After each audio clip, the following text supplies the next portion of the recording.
Hi, my name is Alex, and today I wanted to make a basic astrology video for anyone who is interested in learning more about the basics of astrology. So this is specifically for people who might know what sun sign they are, maybe they know their rising sign or their moon sign, but other than that, it sounds like a whole bunch of mumbo jumbo gibberish.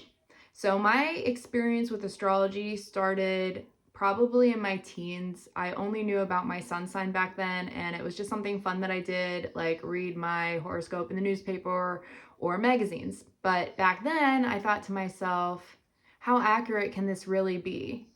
Does every Libra have the same, is every Libra going to have the same fate this month? How can we all have so much in common yet still be so different? That question was answered for me a handful of years later when I stumbled across the website cafeastrology.com, and I typed in my information and I got my free natal chart. That is when my mind literally exploded and expanded a lot. It helped me understand the universe better and my place in it, and it started making me question the very nature of my reality. So maybe I'm a little gullible, but I remember the first time I read my natal chart, I was like, how could this site on the internet know more about me than I think I know about myself? Now, it's possible that I was looking for any kind of answer back then, literally grasping at straws to try to fill the hole of emptiness that was inside of me. So I might have just been ripe for whatever I came across back then, but I truly believe I was meant to come across that information. Astrology is so magical.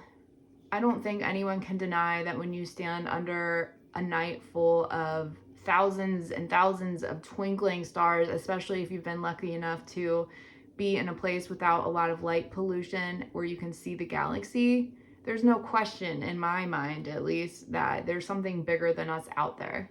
When I started diving deeper into the history of astrology and learning about how courts and kings had had astrologists on their courts. They predicted things like war and famine for the country. That made sense to me because they didn't have the scientific advances that we have now. So they had to rely more on the mystical back then versus now when we have the computer to tell us everything, right? Or we have scientists or doctors. But back then, it's just like the king ruled the people, and you've got all the peasants eating dirt and potatoes. And yes, so it makes sense to me why they would have had astrologists close by near the king advising him, because astrology also has a history connected to the Bible. There's a lot of symbolism in the Bible, and I know it's been interpreted different throughout so many different religions and other organizations. So I still think the Bible is widely up to interpretation, but 12 is a big number in the Bible, and there's 12 zodiac signs, so I don't think that is a coincidence. But just starting with that as our basis, that is what made me open my mind more to astrology and how it might be helpful in predicting my own future. So when I first typed in my natal chart, I got a free list from cafeastrology.com. They still have them available. So if you want to look at your natal chart, it's just going to ask you for your birth chart, your time, and your location. And it's important that you're accurate, or as close to accurate as you can be, because that makes a big difference. And sometimes it's a matter of minutes that can make you go from a 29-degree Sagittarius ascendant to a 1st-degree Capricorn. And there's a big difference between those two positions. There's so much to cover when it comes to astrology. So I'm going to try to start as basic as I can because my head is like a vacuum. I've learned so much over the years, and I have a lot of Scorpio in me. So I like to dive as deep as humanly possible and know every little thing about myself. But I've been studying astrology in depth in this way with the natal charts since 2010. So that, what is that? Let's age myself right now. 2025. So 15 years. And that's in addition to the basic knowledge that I had before that, just simply about your sun sign and some of the other points. So 15 years of deep diving into this stuff. Let me try the best that I can to break it down in layman's terms for you. So when you enter your information into a free website like cafeastrology.com, it's going to type up a chart for you. It's going to give you your sun sign, your moon sign, your Venus sign, Mercury, Mars, Jupiter, Uranus, Saturn, Neptune, Pluto, Lilith, Chiron, and the nodes. That's a lot, right? And then it's also going to show you where your ascendant is, and it's going to tell you about the houses. So in astrology, those free charts are also going to print you out the natal chart, which is, the circular design of the zodiac wheel. And then based on the exact time that you were born and location, it's going to freeze everything in the sky as it was that very moment you decided to be born into this earth. And it's going to tell you where the planets are in your chart and what houses they sit in. Now, houses are important in astrology because houses represent the different areas of our lives. So we start with Aries, which is the beginning of the zodiac new year, which is your first house. So your first house in astrology rules your ascendant. This rules your appearance, how you come off to others when they first meet you, the external personality that other people are going to see first. So in astrology, your ascendant is important because it is the vehicle through which you experience life. So I'm going to use myself as an example. Me being a Libra sun sign, the sun sign is what's on my conscious mind, and it's the conscious direction of where I'm heading in life and some of the lessons that I want to learn. So Libra, for example, some of the themes of a Libra incarnation would be my relationship with relationships, with people, with beauty, with art, with culture, with harmony and balance. But my rising sign is a Sagittarius.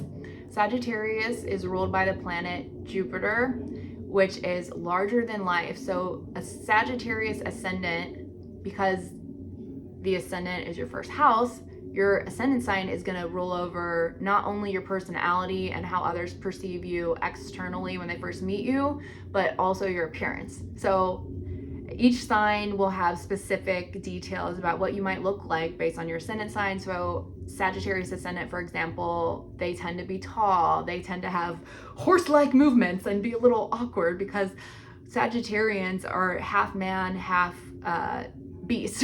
So they have the horse legs and they're a little gangly, but they also have a wide smile. Look at me. I have a very wide smile. And I'm pretty tall for a girl. I'm 5'6". I mean, kind of tall, mid-tall range. So in astrology, our appearance is based on our ascendant sign, also a little bit of our sun sign. So Libra, for example, they say all Libras have dimples. I kind of have them, depends on how fat my face is. But sometimes they come out more than others. But since Venus rules Libra, oftentimes Librans will have dimples somewhere. So if you're a Libra rising or you have Venus rising, so this could also be for Taurus ascendant or any other planets that are in your first house. I know this is getting complicated, so I hope you guys are still with me on this. So we're talking about the first house and how that rules your appearance, and how, since it's the first house, this is your identity as well. And the ascendant is the vehicle through which you experience life. So even though I may be a Libra and I have themes of balance and harmony and beauty and art and culture in my life, how I experience that is going to be more related to my Sagittarian qualities, which is my ascendant, which means I'm going to be more outgoing when people first meet me. In fact, in my case, I'm actually a little more outgoing when I first meet people than I am when they know me. I'm a lot more introverted. People tend to find out when they actually get to know me, but the mask I wear in public is more Sagittarian. So it's more about, I'm interested in teaching, and I'm interested in learning, and I'm interested in gallivanting and traveling, and I have many irons in the pot at any given moment, which is a very Sagittarian thing. So ascendant, the vehicle through which you experience life. since I've talked so much about Sagittarius and Libra, let's just take a quick little ADD sidetrack and go over the other signs real quick for how you might experience life through the different ascendant signs. So Aries is going to be the first one to jump in and try things. Aries is ruled by the ram. So oftentimes they have a strong nose or angular face, and they're typically more muscular and athletic build. Aries is a fire sign, so they're very passionate, but they can lose steam and lose interest easily. But Aries is really good for getting something started. Then we have Taurus, which is ruled by Venus. It's a fixed sign and it's an earth sign. So typically Taurans are a little bit stubborn, but that's because they're in a fixed energy. So they are designed to stick with something for a while. And while Aries is the one that starts a project, Taurans are the ones that are really in there working on that project and making sure all the details are covered. Taurus also rules the five senses: see, smell, taste, touch. Yeah, the other one here. Did I get them all? So Taurans really like luxury, especially because they're ruled by the planet Venus. So they may also have dimples too, but if anyone with a Taurus rising is probably exceptionally beautiful in some way. And that also goes for Taurus sun signs because it's ruled by Venus as well. So no matter what, even if that person is not typically what you might consider beautiful, there's something beautiful about them because they're ruled by Venus, which is the planet of love and beauty. So then we move on to Gemini, the third house. Or third house, we'll get to the houses here soon, but Gemini, if you have a Gemini ascendant, that means you're very witty. You can be very much a chatty Cathy. You like to travel around a lot, maybe to different neighborhoods, different social groups. You can be a little bit of a chameleon, and that is because Gemini is a mutable sign, which means you're designed to close out the details of the season and prepare for the next season. So it can make you very chameleon-like. It's also an air sign, so you're very much all about talking about ideas and learning as much as you can. So that's primarily how you experience life. So after we have Gemini, we have Cancer. These people are very intuitive. They're feel a very strong connection to the moon, to mother. They're very mothering and nurturing people, but they're also extremely sensitive, and that is because Cancer is the first water sign in the zodiac. So it's the first expression of the I am consciousness expressed through our emotions. So Cancer can be hurt easily, and they're the crab. So when they're hurt, they retreat into their shell, and usually sometimes they hold on to grudges, but if somebody hurts them, but they're also just very in touch with their primal emotions, and their intuition is spot on. Then we have the next fire sign, which is going to be Leo.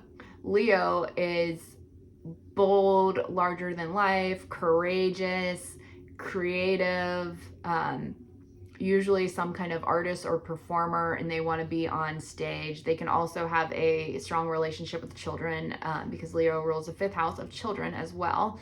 The external appearance, let's backtrack to Gemini because I missed Gemini. The external appearance of Gemini is, I kind of forget. Gemini, I think, has to do with, I think I read once that it can be kind of like a mad scientist look almost because they're ruled by the mind and they're a little more eccentric. Or the twins. The other thing about Gemini too is that they can have a split personality because they are ruled by the twins. So that's another little fun fact about Gemini. They can be moody, but it's because they're experiencing both sides of personality. So back to Leo. A Leo ascendant usually resembles a lion in some way, shape, or form. So they tend to have big, luscious hair or beards. They're very regal in their appearance, and they can also look feline or cat-like. But Leo incarnation is also going to be a little more bold than the other signs because it's a fire sign, and they're also Leo is I was going to say, is Leo a cardinal sign? No, Leo's not a cardinal sign. Leo's also a fixed sign. So Leos can also be stubborn. So if you're a Leo ascendant, you know, watch out for being stubborn, but also you also have a strong staying power to focus on whatever it is that you desire. So after the Leo ascendant, we're going to go to July, August, September. Okay, Virgo. So Virgo is an earth sign. It's a mutable sign, and it's very analytical. Virgo is the Virgin, so they're typically more plain in their appearance, as in they prefer to be natural rather than super dolled up like Leo people. Leo people typically are the ones who are like, I need my nails and I need my hair and I want the eyelashes and I want the show-stopping outfits. But Virgo is like, I'm muted, I don't need to stand out. Stop looking at me. I'm just kidding. But Virgos are very analytical and by the book, and they want everything kind of done in a system. I don't know what that was. That was Woods maybe agreeing. I'm not sure. So anyways, after we go to Leo or Virgo ascendant, if you're a Virgo ascendant, you also experience life through that lens. So you're likely analytical and organized, and you may be particularly invested in your daily routines and your health.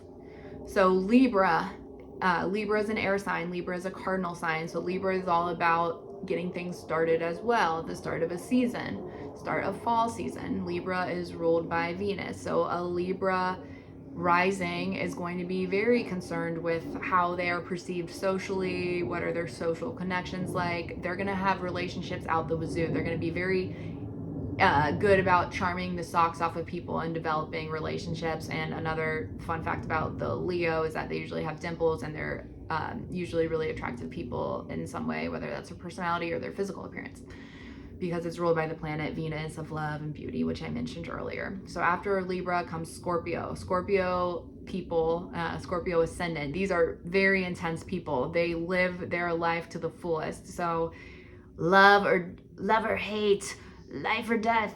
They push the envelope on things. They're also a fixed energy, so they can also be stubborn, but they're the second sign of, you know, the season. So they're that fixed energy that comes after a cardinal energy. So they're going to be a little bit stubborn, but they're going to be good at having staying power. So that power, that is why Scorpios tend to prefer long-term relationships over short-term flings.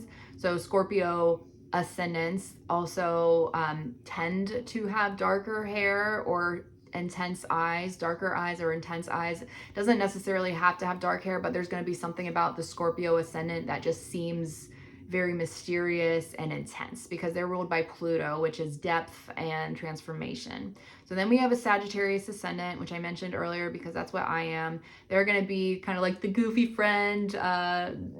They might be comedians, just goofy in general with kind of awkward mannerisms. They're typically very tall, and they typically have very exaggerated movements and wide smiles. Somebody who has a Sagittarius ascendant is going to kind of want to jump around from one thing to another thing. They're going to be very interested in learning and sharing and teaching, and knowledge and wisdom is very important to them. They're the theologists of the zodiac, and they're also a mutable sign. So they're not, so they're winding down the details of what they learned through the other incarnations, and they're preparing for the next cardinal energy, which is Capricorn. So Capricorn ascendant, this is earth sign, another cardinal sign. They start the season off with Capricorn. Capricorn is very serious, and they're very focused on their place in the world, in society, like they're standing in the workplace and their mission. So they're typically extremely ambitious. Capricorns are very ambitious. And they can also have a taste for power play and dynamics. Capricorn, after all, is the devil in tarot, so it represents the material world. It is the highest point in the chart, also known as the midheaven. So it's our purpose on this earth. And that is why that's so important to Capricorns. So if you are a Capricorn ascendant, then you have very strong staying power. You see at the top of that mountain, and it might take you 10 years, 20 years to get there, but you are going to stay and hold tight to that vision, and you're very ambitious, and you're not going to be somebody who's likely to sit still, and you kind of take yourself seriously. You may also be a professional and dress like a professional, like more business attire. You're probably not going to be like a fancy flashy Leo who has to have 10 layers of jewelry on and makeup and their hair done and all that stuff. So after the Capricorn ascendant, we have Aquarius ascendant, and they're also appearance wise known to be a little more quirky and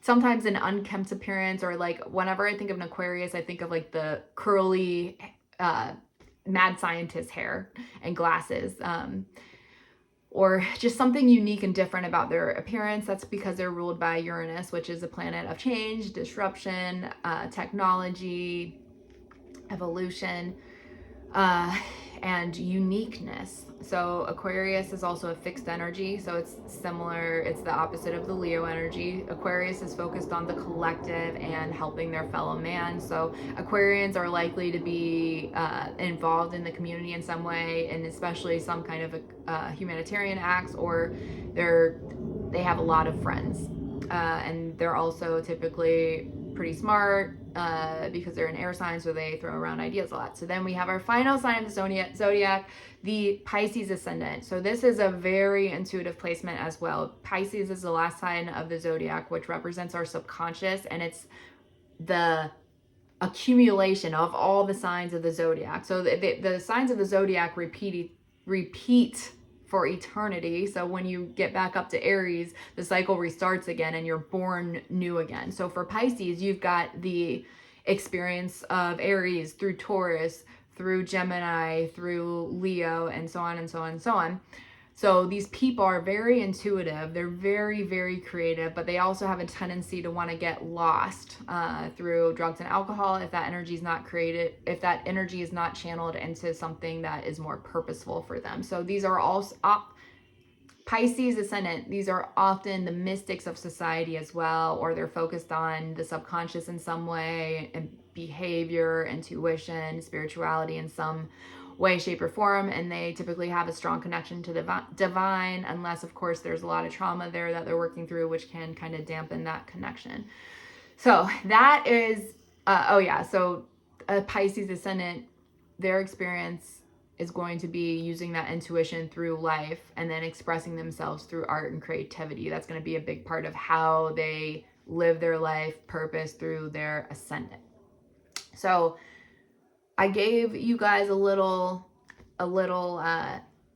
intro to all of those signs. So keeping that in mind when we go through the sun sign, the moon sign, and some of the other important points in your astrology sign, unless it's relevant, I'm not going to touch on that again since I just went over it for the most part. So now, since we're moving on to the sun is more like your inner personality, but it's your consciousness. Like, what is your mind or your human experience shining a light on in this incarnation? So, like, if it's Aries, and it's going to be about leadership and assertiveness. If it's Taurus, it's going to be about the physical experience of being a human and what you own. If it's a Gemini, it's going to be about your mind and learning as much as you can and sharing information. If it's Cancer, it's going to be about leaning on your intuition and nurturing others. If it is Leo, it's going to be expressing yourself to others or your relationship with children. If it is Virgo, it's going to be about analyzing information and routine and the relationship with health in the body. If it's Libra, that incarnation is going to be focused on your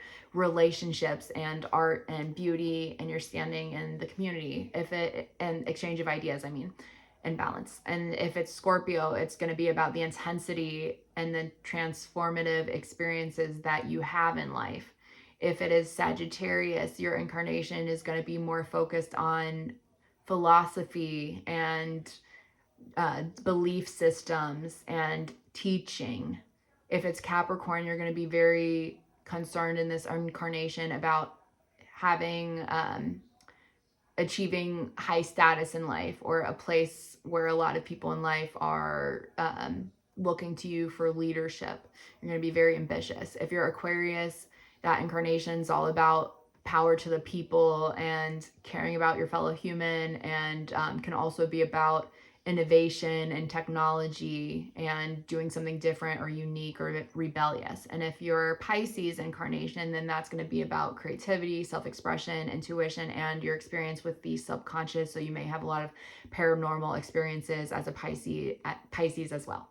So the ascendant is how we experience life. It's like our vehicle in the body. And then the sun is kind of more where our mind is focused, or where the heart is focused. All right. So then we have the moon. The moon is your emotions from day to day. So that is why as humans, we're strongly affected by the moon and the moon cycles, because the moon will change signs in astrology every 2.5 days.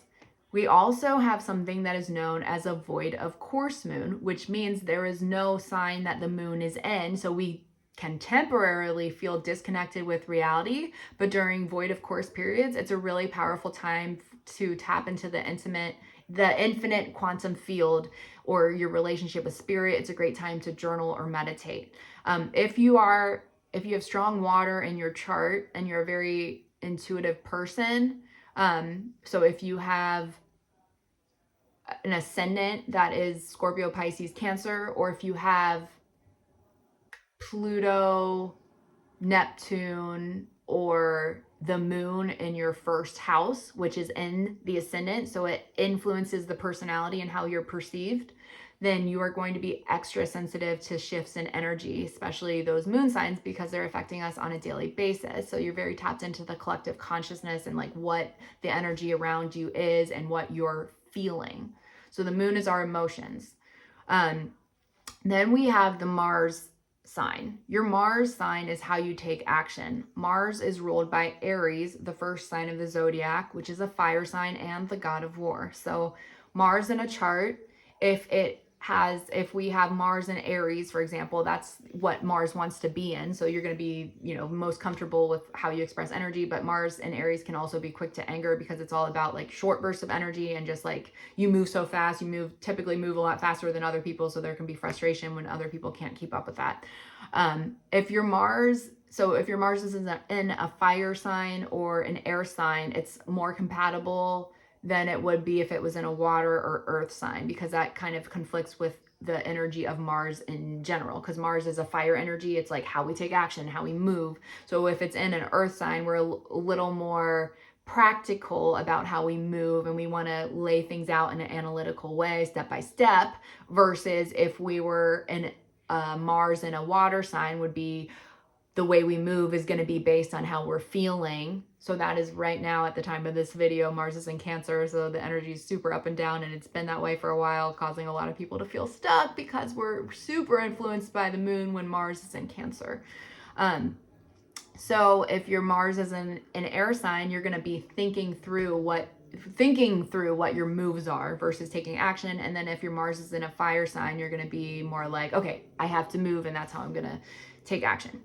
So your Venus sign is what you love, what you are interested in, what you find attractive, what you find pleasing, because Venus is a planet of love and beauty. So for women, or for straight women, or people who are attracted to masculine energy or present themselves as feminine, then Venus is going to be how we express our feminine energy.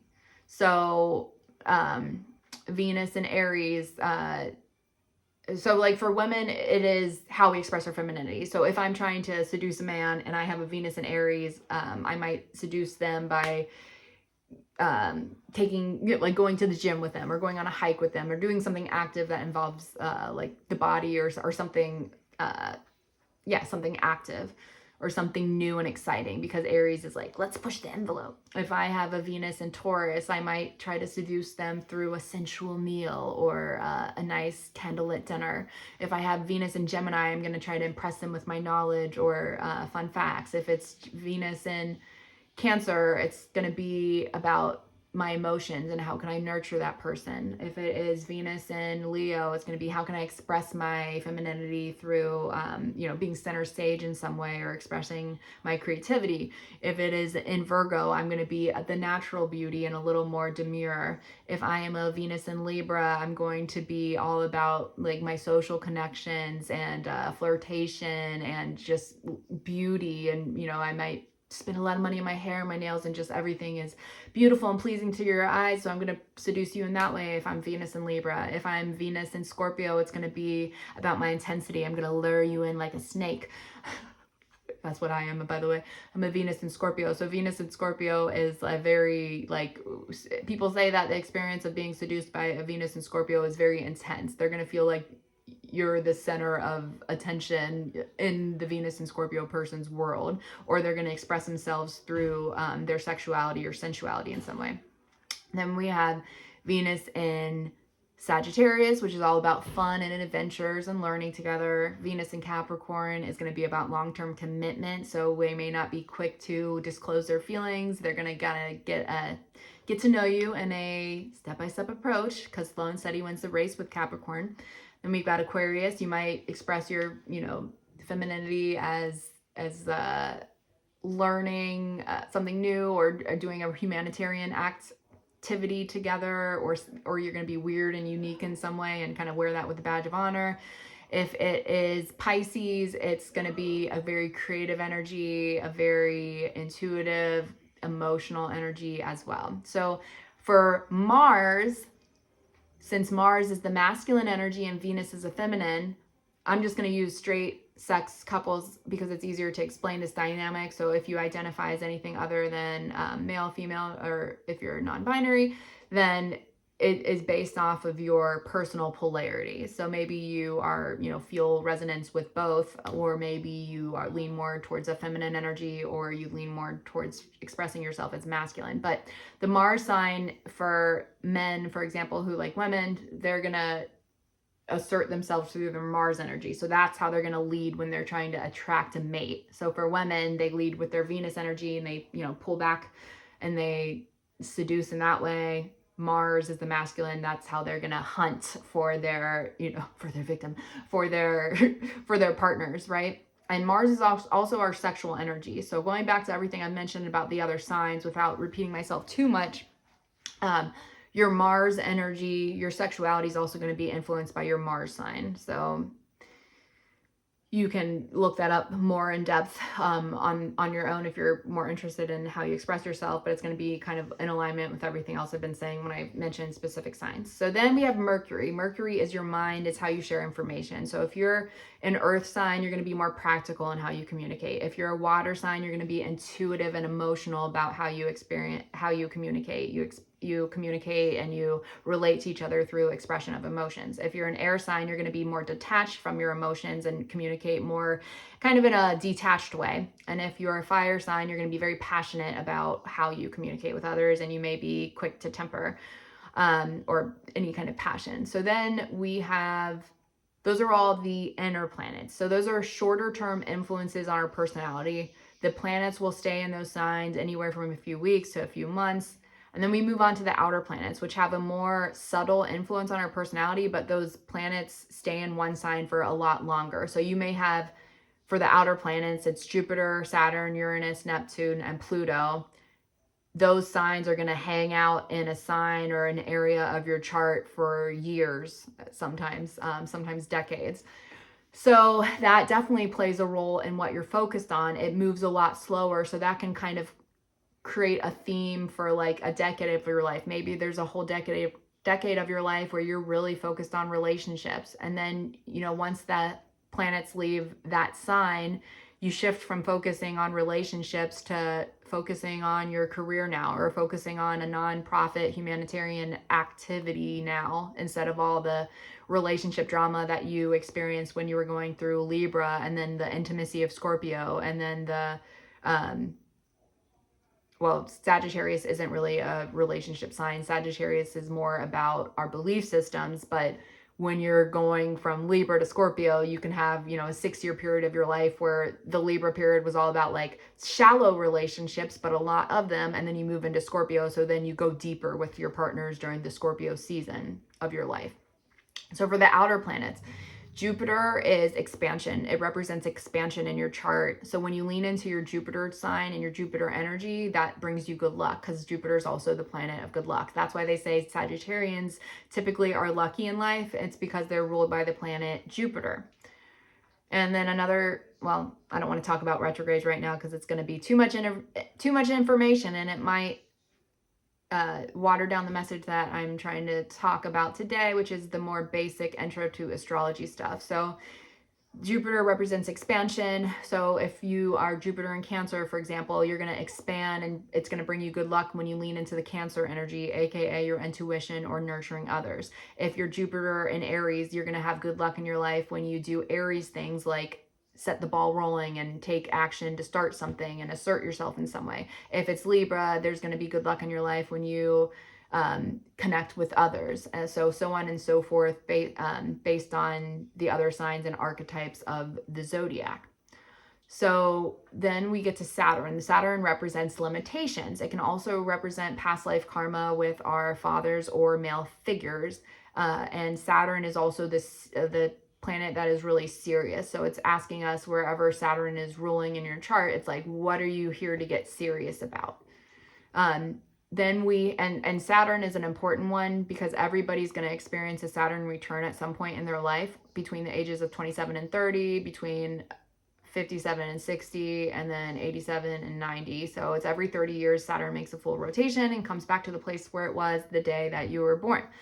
So Saturn is also in a sign for about 2.5 years. So for a 2.5 year period, so using the example I was using earlier, so maybe Saturn's in your house of relationships, which is the 7th house. So it's in that house for 2.5 years. So for that 2.5 year period of your life, relationships are going to be highlighted. Balance is going to be highlighted. Libra themes in general are going to be highlighted. And Saturn's going to show you where your limitations are. And it's going to bring up anything that doesn't have a solid foundation in it.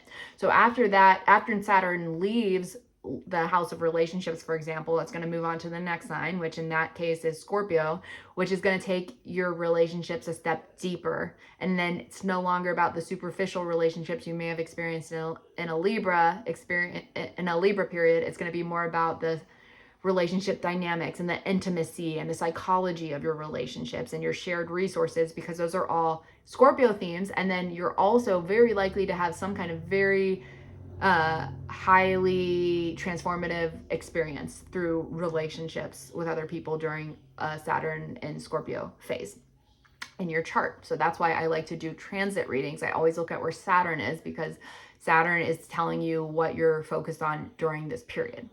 So then we have Uranus, which is what areas are going to bring change. So also where technology may be favored. So, for example, if I have Uranus in my 2nd house of finances, I might have success in my finances through implementing technology in some way. So wherever Uranus is in your chart, it's bound to bring changes.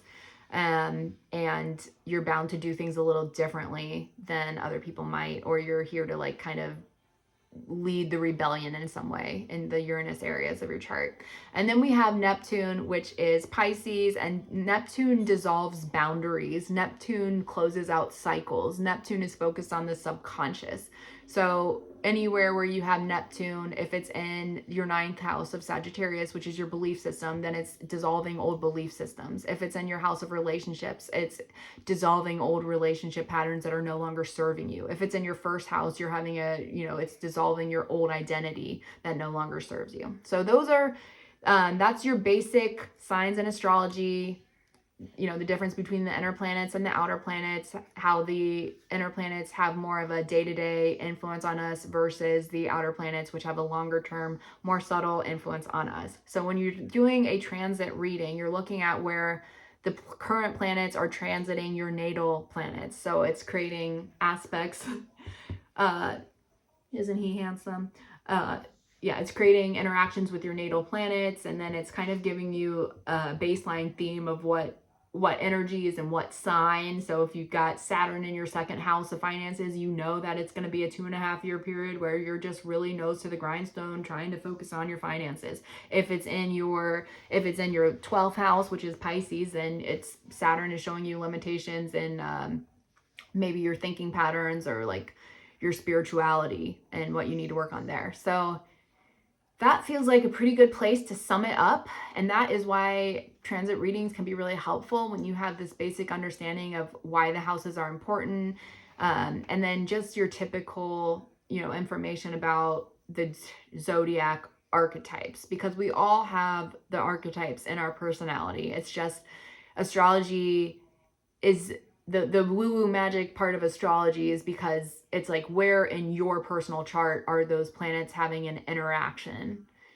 So I hope this was helpful. I am running some specials this month. I just created a new coaching package where you have the opportunity to go deep and dive deep into your astrology chart with me. I have two options. I have the $111 option, which is more focused on tarot astrology. So it's a mixture of tarot and astrology.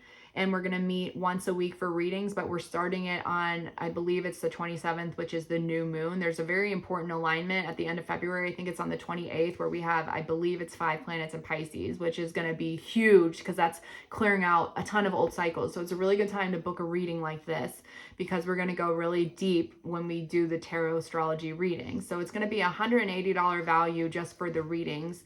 For $111, plus you're going to get 20% off all my other readings if you decide you want to go even deeper with astrology or human design or do more tarot readings or channeled messages. Then you're going to get 20% off all of that, plus 20% off all of my jewelry. I make crystal healing jewelry. Crystals have been a huge part of my journey. They have a high precise rate of vibrational energy. So when we have them on our auric field, it syncs to our energy. And crystals also retain memory and information. So for example, the Lemurian quartz crystals, there's only a set number of those types of crystals on the planet. They were said to be seeded by the Lemurian societies, and they're encoded with knowledge from the other higher dimensions. So if only a certain type of person, I got chills right now, will be drawn to the Lemurian quartz. So those are going to be people who are ready to take the next step of in their evolutionary spiritual journey. But it's like you have to be able to vibrate at a high enough frequency in order to connect with certain crystals. So that's why there's kind of like starter crystals, I feel like, that most people kind of like start being attracted to, like maybe quartz or amethyst or citrine, like is what I'm wearing now. And then we kind of, as we move on and evolve in our journey, we might be attracted to the different frequencies of like one that rhodochrosite, for example, which is about deeper heart healing, or there was that whole fuss about what's the one with M? It's not morganite. It's I can't even think of it right now. The green one that was like it was a big thing on TikTok. I don't know. I'm having a brain fart right now, but yeah, different parts in your journey, you're going to be attracted to different crystals. So that's why it's fun to play a game with the universe when you're on a spiritual journey and having a spiritual awakening, to just go into a crystal shop. Don't even worry about what they mean, but just go use your intuition and see what the universe picks out for you. See what you're guided towards. And it's always, I guarantee, going to be something that you need at the time, because the crystals are literally going to be speaking to you on a vibrational level. So if you work with me one-on-one, you're going to get the 4 readings, and then you're also going to get 20% off jewelry and other readings. And then we're going to work together for a month because it's going to be synced to the moon cycles, and it's going to start on the 28th, which is a time that we will set intentions together when we do that first reading. And then I will send you daily affirmations and work on some scripting for you that is going to help you throughout the month reach whatever goals you decide to set around the time of the new moon.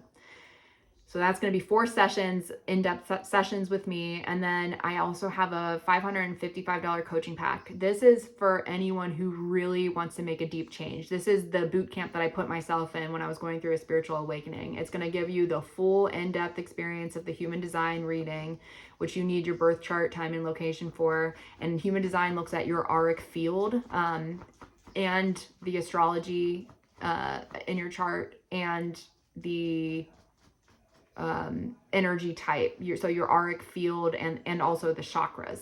and whether they're open or closed, whether you receive or you project energy, your energy type, how you're supposed to act. Are you supposed to use your intuition and your gut to make decisions, or are you more ruled by like your spleen, for example, which is like a very intuitive energy versus your emotions, which sometimes you have to think with.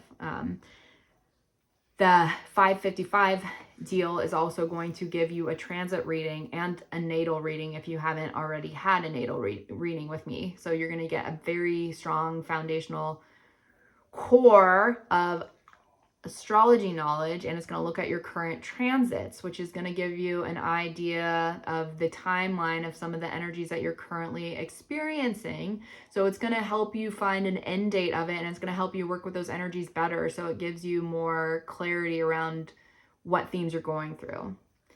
I'm also going to be available for tarot readings in this package, and then I'm going to work even more closely with you on a day-to-day basis by sending you readings that have helped me in my journey, as well as daily affirmations and things to focus on, and journaling prompts, and also nightly scripting sessions that you can do, which has helped me a lot when I've been trying to create something in my life. So if you're interested in working with me one-on-one and you want to learn more about those coaching packages, I have a link in my bio where you can fill out a form to book a reading, or you can message me directly on Instagram or Facebook at Statements by Alex on both pages, and I will respond back to you, and then we will set up times for a reading, and then I can collect payment through different sites like Venmo, Cash App, Apple Pay, stuff like that. So I hope that you found this video helpful, and I hope you'll share it with your friends if you found it helpful. And if you liked it and you want to see more content like this, I hope you will write me in the comments and let me know, because I love teaching this stuff and I love talking about it, and it has completely changed my life to have a better understanding of my own personal astrology. So thanks for watching.